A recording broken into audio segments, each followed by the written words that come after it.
ketika Nabi SAW kehilangan anaknya namanya Ibrahim, dilahirkan seorang perempuan dari Mesir namanya Maria Al-Qibtiyah, menangis Nabi Muhammad SAW. Lalu sahabat bertanya, "Ama tarda ya Rasulullah, apakah engkau tidak ridha menerima ketetapan takdir Allah?" Kata Nabi, "Aku ridha." "Kalau ridha, kenapa engkau menangis?" Kata Nabi, "Ini air mata tetesan kasih sayang."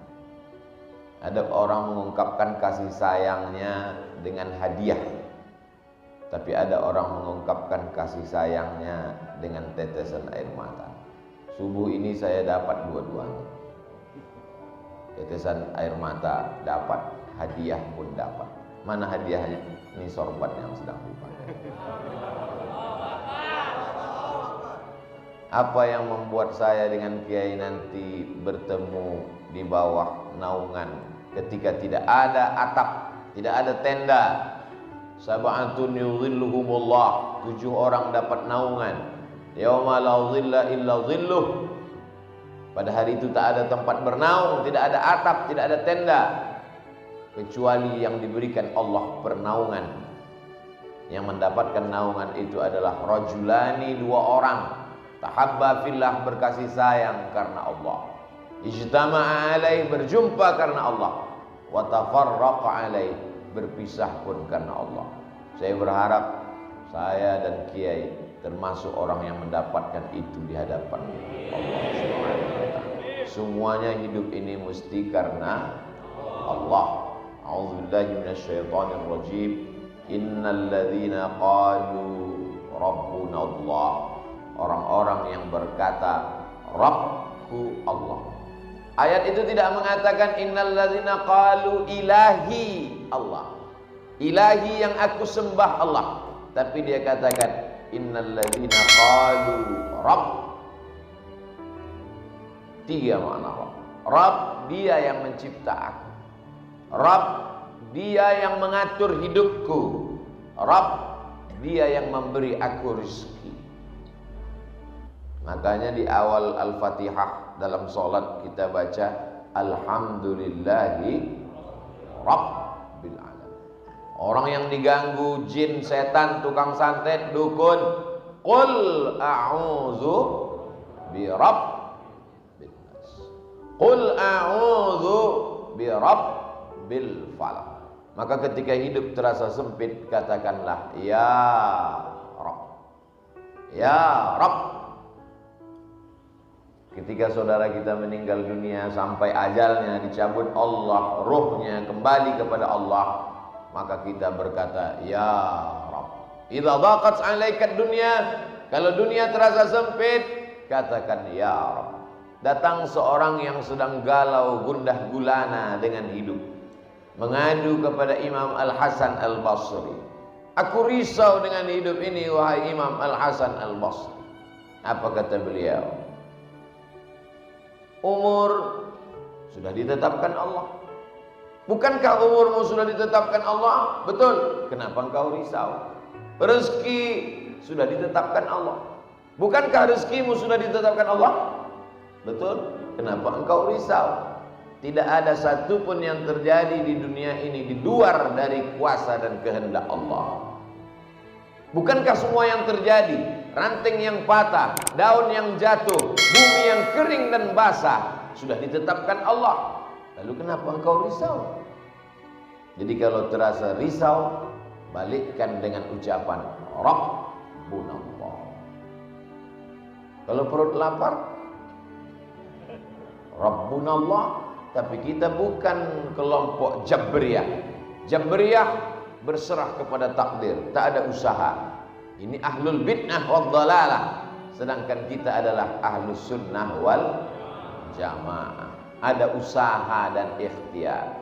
Rabbunallah, tapi ada usaha. Ini jangan nanti kajian ini dipahami secara tekstual, keluar dari sini dari masjid Rabbunallah kata Ustaz Somad, tapi helm hilang. Ya dikunci, digembok, diikat. Kami dulu di pondok sendal aja digembok. Keluar dari masjid kuncinya hilang, sendalnya ada. Rabb, Allah menyuruh kita berusaha dan berikhtiar. Innal ladzina qalu rabbunallah. Oh, kami sudah ngaji dengan Ustaz Abdul Somad, kita mesti berani berkata rabbunallah, maka takut dan cemas kita akan hilang. Idhuma fil ghar, ketika mereka berdua berada di dalam gua. Idhuma fil ghar, ketika dia, Nabi Muhammad SAW, berdua di dalam gua. Kata, baru mati lampu aja udah cemas. Baru dikaji Rabbunallah, begitu mati lampu langsung. Mestinya Rabbunallah. Kalau mikrofon mati baru Ustaz cemas. Innal ladzina qalu rabbunallah idhuma fil ghari, ketika dia berdua di dalam gua bersama sahabatnya. Idh yaqulu li sahibihi, dia berkata kepada sahabatnya, la tahzan innallaha ma'ana. Itu ucapan Nabi SAW kepada Abu Bakar Siddiq di dalam Jabal Sur. Jabal Nur tempat menerima wahyu Iqra. Jabal Sur tempat berlindung ketika hijrah. Jabal Nur tempat menerima wahyu Iqra. Jabal Sur tempat bernaung ketika hijrah. Soalnya jamaah umroh ini banyak pulang cerita ke tetangga, kemarin di Jabal Sur, padahal dia naik ke Jabal Nur. Yang cerita lupa, yang dengar gak tahu. Ketika dia berdua di Jabal Sur, datang orang kafir musyrik Abu Jahal, Abu Lahab, ingin menyerang, membunuh seluruh Makkah menjadi musuh. Maka ketika itu datang cemasnya, datang ngerinya, datang galaunya, datang gundahnya. Apa kata Nabi menenangkan dia? La tahzan innallaha ma'ana. Jadi itu mesti dikuatkan. Akhirnya terinspirasilah seorang yang dijebloskan ke dalam penjara. Di dalam penjara itu dia sedang galau. Titelnya doktor, ceramahnya viral internasional, orangnya terkenal, tapi ternyata masuk juga ke dalam kerangkeng besi. Maka dalam masa-masa sulit itu dia menenangkan hatinya. Apa kata dia? La tahzan, wahai hatiku, wahai diriku, jangan kau sedih, jangan kau galau, jangan kau gundah gulana. Innallaha ma'ana, Allah bersama kita. Perenungan-perenungan dia di dalam penjara itu dituliskannya menjadi satu buku. Keluarlah buku berjudul La Tahzan, diterjemahkan Don't Be Sad, Dr. Aid Al-Qarni. Yang bisa menenangkan kita hanya kebersamaan dengan Allah. Sekarang banyak anak muda galau, la tahzan, narkoba ma'ana. Anak muda cintanya ditolak, sedih, pulang, la tahzan, dukun ma'ana. Semua ini hanya ilusi, mimpi. Apakah kita semua sudah terbangun dari tidur lelap kita? Jamaah tidak menjawab, karena dia tahu ini jebakan. Kita sudah berkata tadi, alhamdulillahilladzi ahyana ba'dama amatana wa ilaihin nusyur. Dengan pedenya kita berkata bahwa saya sudah bangun tidur. Kata Sayyidina Ali karramallahu wajhah, belum. An-nasu niyam, manusia itu semuanya tidur. Kita ini sekarang sedang tidur lelap. An-nasu niyam, manusia itu tidur. Falamma matu, ketika mereka mati, intabahu, disitulah dia baru terbangun dari tidurnya. Jadi kalau ada jamaah tidur dengar pengajian, memang dia sedang tertidur. Kita baru terjaga dari tidur panjang ini nanti ketika kita terbangun saat malaikat maut mencabut nyawa kita, barulah kita tersadar bahwa semua ini hanya mimpi. Abdul Somad sekarang sedang mimpi jadi ustadz terkenal. Nanti ketika mati baru tersadar, sesungguhnya yang kau bawa mati hanyalah 2 rakaatmu di tengah malam yang sunyi. Yang menemanimu di liang kubur, di liang lahat, hanyalah amal-amalmu. Adapun viewer, follower dan subscriber hanya mimpi belaka. Anak-anak muda sekarang sedang mimpi jadi anak muda. Orang mimpi biasanya ngawur. Maka keluarlah kata-kata ngawur dari mulutnya. Kan ku nanti kau 1000 tahun lamanya. Jangan percaya perempuan. Mereka sedang orang mimpi ngomongnya ngelantur. Kalau ada mimpi yang serius, ini orang luar biasa. Sampai mimpinya pun serius. Nanti ketika kita mati menghadap Allah, barulah kenyataan fakta yang selama ini dikatakan orang ilusi, ternyata dia nyata. Hari ini orang menantang, mana malaikat itu? Mana malaikat? Kita tidak bisa buktikan secara nyata kepada dia sekuat argumentasi kita ketika dia meminta mana air minum itu. Ini dia. Tapi kalau dia minta mana malaikat, kita tidak perlu marah, kita tidak perlu melawan, diam saja, sabar. Nanti malaikat maut akan datang pada masa. Dia datang tanpa diundang dan tidak berdialog seperti dialog dengan Nabi Ibrahim alaihissalam. Beda dengan Nabi Ibrahim, gelarnya Khalilullah, kekasih yang dekat dengan Allah. Assalamualaikum. Waalaikumsalam. Man anta, kata Nabi Ibrahim. Malakul maut. Who are you? Siapa engkau? Malaikat maut. Malaikat maut datang ke rumah Nabi Ibrahim alaihissalam. Madza turidu? What do you want? Kumaha? Tidak mau. Kamu mau apa, malaikat maut? Aqbidu ruhak. Aku mau mencabut nyawa. Apa kata Nabi Ibrahim? Hal yaqbidu khalilun khalilahu? Apakah ada seorang kekasih yang tega menyakiti kekasihnya?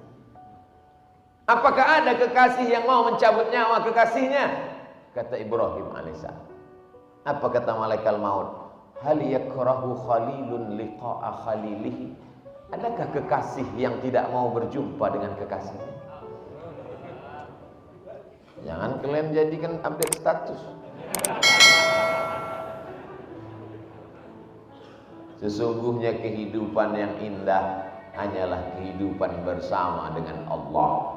Walaupun seluruh Makkah membencimu, walaupun harta bendamu tinggal, walaupun rumahmu dimasuki orang, walaupun nyawamu hampir melayang, tapi kalau kau bersama dengan Allah, maka semuanya menjadi indah. Al-hayatu fi zilalil Quran ni'mah. Hidup di bawah naungan kalam Allah itu nikmat. La ya'rifuha illa man dzaqaha. Tapi yang tahu hanya yang pernah merasakannya. Yang tahu itu hanya orang yang pernah merasakannya. Bercerita tentang rasa, maka kata terlalu miskin untuk mengungkapkan tentang rasa. Rasaku bukan rasamu, Beb. Untuk menceritakan rasa kopi aja kita susah. Untuk menceritakan susah, untuk meyakinkan bahwa bunga itu harum, karena lalat menganggap tong sampah lebih wangi daripada bunga. Bagaimana kita mau merasakan nikmatnya sholat subuh berjamaah itu indah? Orang dia bangunnya jam 8 pagi. Diundanglah saya oleh Gubernur Jawa Barat yang dulu, Kang Aher. Dia siapkan kopi. Ustaz Somad, ini kopi terbaik, sudah ikut musabakoh kopi internasional. Bibitnya dipilih, tanahnya dipilih, buahnya dipilih, lalu kemudian masuk dalam pabrik pilihan. Dan ini tetesan demi tetesannya diperiksa, disuguhkan untuk Ustaz Abdul Somad. Coba Ustaz cicipi dulu. Masalah yang lain Ustadz guru, tapi dalam masalah ini saya ajarkan Ustadz bagaimana cara mencicipinya. Letakkan bibir gelas ke bibir Ustadz, jangan langsung diseruput, tapi pelan-pelan. Jangan langsung ditelan Ustadz, tahan dulu, dikulum sebentar. Ayo Ustadz, silakan telan. Saya pun telan. Gimana rasanya Ustadz? Pahit kan? Untuk merasakan nikmatnya kopi yang katanya juara musabaqah itu pun Somad belum bisa merasakannya, apalagi merasakan kebersamaan dengan Allah. Jadi apa? Perlu proses latihan. Subuh dilatih, tahiyatul masjid dulu. Inna salati wa nusuki wa mahyaya wa mamati lillah. Qabliyah subuh, inna salati wa nusuki wa mahyaya wa mamati lillah. Salat subuh, inna salati wa nusuki wa mahyaya wa mamati lillah. 3 kali tergores dalam hati, 3 kali tercetus di pikiran, 3 kali terucap di mulut, PD pun datang. Inna salati wa nusuki wa mahyaya wa mamati lillah. Diuji. Kalau sudah diucapkan, diuji. Dalam masjid besar Allah itu. Inna salati wa nusuki wa mahyaya wa mamati lillah. Keluar masjid, hilang segala. Hilang. Berarti kebersamaan dengan Allahnya masih temporer, limited. Masih dalam masjid, masih kondisional, masih terbatas ruang dan waktu. Allah ingin engkau merasakan itu tanpa batas. Tapi kan yang enak cuman ngomongnya. Waktu ceramah, waktu ketika ujian itu datang ke dalam kehidupanmu, kadang Allah itu hilang-hilang timbul. Kadang Allah itu kadang lenyap, kadang datang. Yang Ustaz ceritakan ini siapa? Ya pengalaman pribadi. Maka perlu ada orang lain yang membisikkan ke telinga kita, ada Allah. Siapa dia? Muhammad sallallahu alaihi wasallam. Itulah mengapa kita selalu bersolawat. Allahumma salli ala sayyidina Muhammad wa ala ali sayyidina Muhammad. Gandingkan nama dia dengan nama Allah. Asyhadu an la ilaha illallah wa asyhadu anna Muhammadan Rasulullah. Supaya apa? Selalu mendapatkan bimbingan Rasulullah, selalu mendapatkan syafaat pertolongan di saat tak ada yang bisa menguatkan hati kita. Dokter, psikolog, psikiater menyarankan kita dengan segala usahanya. Beliau kuliah di fakultas kedokteran, fakultas psikologi, dengan ilmu-ilmu mereka memberikan kita kekuatan. Bapak mesti kuat, ibu mesti tegar menghadapi ini semua. Ini adalah ujian hidup. Silakan makan ini 3 kali setelah makan, ini sebelum makan, ini sedang makan, ini sebelum tidur, ini setelah tidur. Membaca resep itu bertambah berat beban hidup. Akhirnya setelah obat dimakan, bawaannya tidur saja. Ketika tidur datang, masalahnya hilang. Ketika mata terbuka, masalahnya datang lagi. Makan lagi, tidur lagi, makan lagi. Apa guna hidup kalau cuma tidur? Bagus mati. Angkat tangan, katakan Allah. Innal ladzina qalu rabbuna Allahu Akbar. Besar ujian hidup ini. Allah Maha Besar. Allahu Akbar kabira. Selama ini kau dipuji orang, sekarang tidak dipuji lagi. Selama ini kau dimuliakan orang, sekarang tidak dimuliakan lagi. Dulu masih ada mobil dinas, sekarang sudah ditarik. Dulu masih ada supir, sekarang nyetir sendiri. Dulu kemana-mana disambut dengan baleho, umbul-umbul, gambar besar, Tola'al badru alaina. Sekarang tidak diperdulikan orang. Kembalikan kepada Allah.